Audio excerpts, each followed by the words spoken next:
By now you've probably heard about the tax credit. The good news is it's been expanded and extended to include more home buyers. Here are some of the details. What is a tax credit? A tax credit is just that. It's a credit on your taxes. It's not a deduction. The good news is if the tax credit is more than your taxes you've paid, you'll get a refund on your tax return. How much is a tax credit and who is eligible for it? Qualified first home buyers as well as current homeowners are eligible.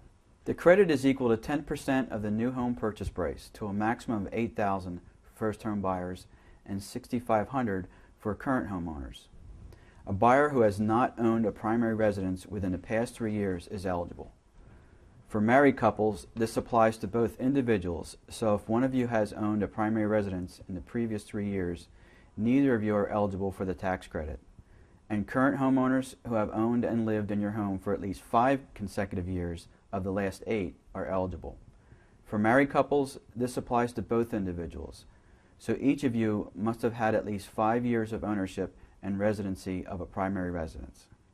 What are the income limits? To be eligible for the tax credit, it's $125,000 for single taxpayers and $225,000 of income for married taxpayers.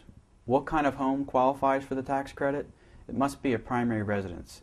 A second home or vacation home doesn't qualify. The price needs to be less than or equal to $800,000. Could be new construction or resale. And for current homeowners, it doesn't need to be more expensive than the home you're in. What are the deadlines for the tax credit? You must sign a purchase agreement by April 30th, 2010 and settle on the home by June 30th, 2010. Remember, it takes time to customize and construct your new home. That's why Landmark Homes has designated February 7th, Super Bowl Sunday, as a date by which you must sign an agreement with them to build your new home in order to settle by June 30th. That will ensure that you receive your tax credit. Folks, in 24 years of real estate experience, I've never seen a better time to buy your new home. Prices are low, interest rates are low, and now the government is giving you a tax credit. Why put off this decision into the future when this tax credit can go away? The time is now to buy your new home. For more information on the tax credit program, visit ownalandmark.com or federalhousingtaxcredit.com.